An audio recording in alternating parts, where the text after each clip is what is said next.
बिस्मिल्लाहिर्रहमानिर्रहीम। अस्सलामु अलैकुम वरहमतुल्लाहि वबरकातुहू। मैं ज़मीर अहमद शाह मदरस UPS डोगियाँ पंजतारा ज़ोन चमकोट। प्यारे बच्चों, जैसा कि आप जानते हैं, आज हम जाबिर बिन हयान सबक का बाकी हिस्सा पढ़ने जा रहे हैं। उम्मीद है कि आप गौर से सुनेंगे। तारीख 21 मई 2020। जमायत हश्तम 8वीं। मौजू जाबिर बिन हयान। साथ ही किस्म किस्म की दातें लेकर इन्हें तरह तरह की जड़ी बूटियों के साथ एक ख़ास किस्म की भट्ठी में पिघलाना शुरू किया। जाबिर बिन हयान ने मुख्तलिफ़ किस्म की जड़ी बूटियों के साथ साथ भट्ठी में वो दांतों को पिघलाना शुरू किया। इसके गार में किस्म किस्म की जड़ी बूटियाँ, तरह तरह की दातें, अलग अलग शक्लों के बर्तन थे। इसके गार में तरह तरह की जड़ी बूटियाँ और मुख्तलिफ़ किस्म के बर्तन थे। वो हर वक्त कीमियागिरी के नित नए तजर्बे करता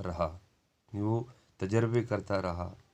जाबिर बिन हयान हर वक्त तजर्बों में मशगूल रहता था। प्यारे बच्चों, कीमियागिरी के इन तजर्बों के दौरान इसने बहुत सी चीज़ों को ईजाद किया, दरियाफ़त किया, जिनसे लोगों को काफ़ी फ़ायदा हुआ। जाबिर बिन हयान के तजर्बों से लोगों को काफ़ी फ़ायदा हुआ। इसी तरह जाबिर की शोहरत दूर दूर तक फैल गई। वो बहुत मकबूल हो गया, लोगों के दिलों में वो बैठ गया। हारून रशीद, जो वक़्त के खलीफा थे, बादशाह थे, जो उस वक़्त बगदाद का खलीफा था। बगदाद इराक़ की शहर दारुल खलाफा है। जाबिर को बगदाद आने की दावत दी। जाबिर को बगदाद उस खलीफा ने हारून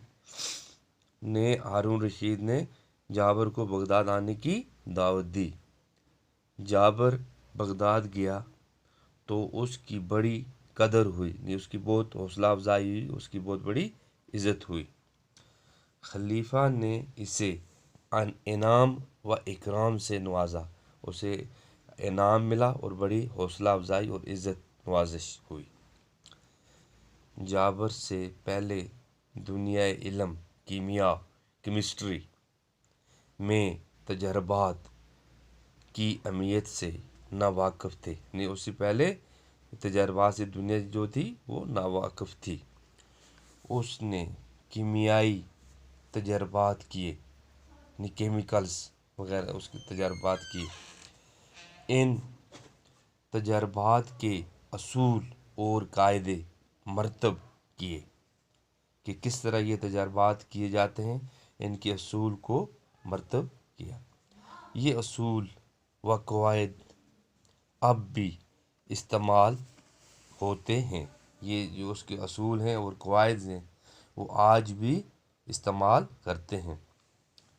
ये जाबिर ही था जिसने सबसे पहले हमें बताया कि ठोस चीज़ों को बहारात में कैसे तब्दील किया जा सकता है। उसने ठोस चीज़ों से हल्की लतीफ़ चीज़ें हासिल करके इन्हें دعاؤں میں ملایا۔